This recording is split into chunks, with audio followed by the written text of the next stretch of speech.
ایک وقت آئے گا جب مسلمان بادشاہ بن جائیں گے مگر عیسائی ان پر حکومت کریں گے۔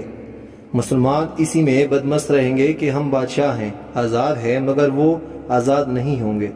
میں فلسطین لے لوں گا مگر مسلمانوں کا رجحان بتا رہا ہے کہ وہ فلسطین گوا بیٹھیں گے۔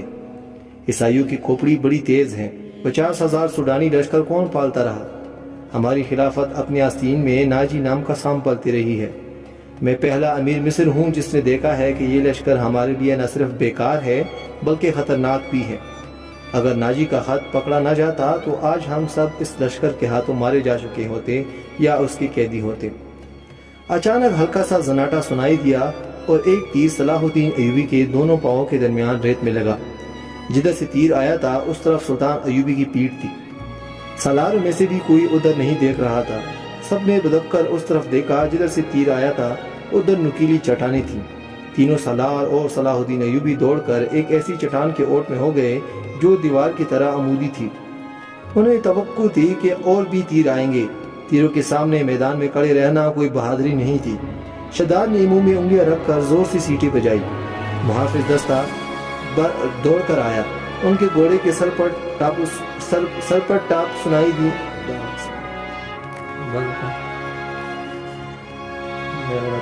شداد نے منہ میں انگلیاں رکھ کر زور سے سیٹی بجائی۔ محافظ دستہ ببرکت تھا۔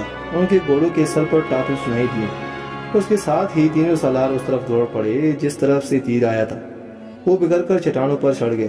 چٹانیں زیادہ اونچی نہیں تھی۔ صلاح الدین ایوبی بھی ان کے پیچھے گیا۔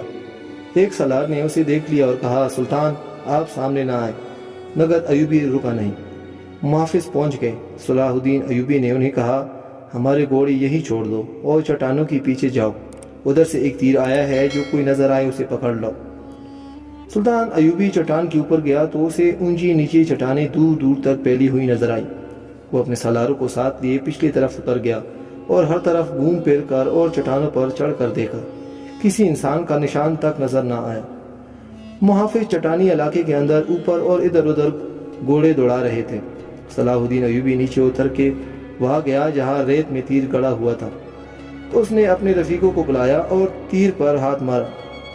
تیر گر پڑا۔ سلطان ایوبی نے کہا، دور سے آیا ہے اس لیے پاؤں میں لگا ہے، ورنہ گردن یا پیٹھ میں لگتا۔ ریت میں بھی زیادہ نہیں اترا۔ اس نے تیر اٹھا کر دیکھا اور کہا، صلیبیوں کا ہے، حشیشین کا نہیں۔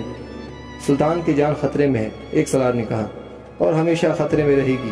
سلطان صلاح الدین ایوبی نے ہنس کر کہا، میں بحیرہ روم میں کفار کی وہ کشتیاں دیکھنے نکلا تھا جو ملاحوں کے بغیر ڈول رہی تھی، مگر میرے عزیز دوستو، کبھی نہ سمجھنا کہ صلیبیوں کی کشتی ڈول رہی ہے۔ وہ پیر آئیں گے، گٹاؤ کی طرح گرجتے آئیں گے اور برسیں گے بھی، لیکن وہ زمین کے نیچے سے اور پیٹھ کے پیچھے سے بھی وار کریں گے۔ ہمیں اب صلیبیوں سے ایسی جنگ لڑنی ہے جو صرف فوجی نہیں لڑیں گی، میں جنگی تربیت میں ایک اضافہ کر رہا ہوں۔ یہ فن ہر بزرگ کا نیا باب ہے، اسے جاسوسی کی جنگ کہتے ہیں۔ سلطان صلاح الدین ایوبی تیر ہاتھ میں لیے گھوڑے پر سوار ہو گیا اور اپنے کیمپ کی طرف چل پڑا۔ اس کے سالار بھی گھوڑے پر سوار ہو گئے۔ ان میں سے ایک نے سلطان کے دائیں طرف اپنا گھوڑا کر دیا، ایک نے بائیں کو، اور ایک نے اپنا گھوڑا اس کے بالکل پیچھے اور قریب رکھا تاکہ کسی بھی طرف سے تیر آئے تو صلاح الدین ایوبی تک نہ پہنچ سکے۔ سلطان ایوبی نے اس تیر پر ذرا سی بھی پریشانی کا اظہار نہ کیا جو کسی نے اسے قتل کرنے کے لیے چلایا تھا۔ اپنے رفیق سالاروں کو اپنے خیمے میں بٹھائے ہوئے وہ بتا رہا تھا کہ جاسوس اور شب خون مارنے والے دستے کس قدر نقصان کرتے ہیں۔ وہ کہہ رہا تھا، میں علی بن سفیان کو ایک ہدایت دے چکا ہوں، لیکن اس پر عمل درآمد نہیں ہو سکا کیونکہ فوراً ہی مجھے اس حملے کی خبر ملی اور عمل درآمد درا رہ گیا۔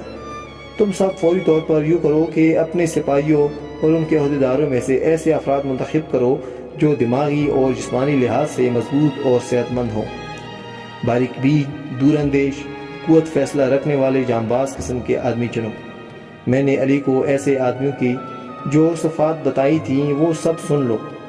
ان میں اونٹ کی مانند زیادہ سے زیادہ دن بھوک اور پیاس برداشت کرنے کی قوت ہو، چیتے کی طرح جپٹنا جانتے ہوں، عقاب کی طرح ان کی نظریں تیز ہوں، خرگوش اور رحم کی طرح دوڑ سکتے ہوں، مسلح دشمن سے ہتھیار کے بغیر بھی لڑ سکیں، ان میں شراب اور کسی دوسری نشاور چیز کی عادت نہ ہو، کسی لالچ میں نہ آئیں، عورت کتنی ہی حسین مل جائے اور زر و جوہرات کے انباران کے قدموں میں لگا دی جائیں۔ وہ نظر اپنے فرض پر رکھیں، اپنے دوستوں اور ان کے کمانداروں کو خاص طور پر ذہن نشین کرائیں کہ عیسائی بڑی ہی خوبصورت اور جوان لڑکیوں کو جاسوسی کے لیے اور فوجوں میں بے اطمینانی پھیلانے کے لیے اور عسکریوں کو جذبے کے لحاظ سے بیکار کرنے کے لیے استعمال کر رہے ہیں۔ میں نے مسلمانوں میں یہ کمزوری دیکھی ہے کہ عورت کے آگے ہتھیار ڈال دیتے ہیں۔ میں مسلمان عورت کو اس مقاصد کے لیے دشمن کے علاقے میں کبھی نہیں بھیجوں گا۔ ہم عصمتوں کے محافظ ہیں، عصمت کو ہتھیار نہیں بنائیں گے۔ علی بن سفیان نے چند ایک لڑکیاں رکھی ہوئی ہیں، لیکن وہ مسلمان نہیں اور وہ عیسائی بھی نہیں، مگر میں عورت کا قائل نہیں۔ محافظ دستے کا کمانڈر خیمے میں آیا اور اطلاع دی کہ محافظ کچھ لڑکیوں اور آدمیوں کے ساتھ لائے ہیں۔ سلطان ایوبی باہر نکلا، اس کی 3 سالار بھی تھے۔ باہر 5 آدمی کھڑے تھے جن کے لمبے چوغے، دستاریں اور ڈول بتا رہی تھی کہ تاجر ہیں اور سفر میں ہیں۔ ان کے ساتھ 7 لڑکیاں تھیں، 7 جوان تھی اور ایک سے ایک بڑھ کر خوبصورت۔ ان محافظوں میں سے ایک نے، جو سلطان پر تیر چلانے والے کی تلاش میں گئے تھے، بتایا تھا کہ انہوں نے تمام علاقہ چھان مارا، انہیں کوئی آدمی نظر نہیں آیا۔ دور پیچھے گئے تو یہ لوگ 3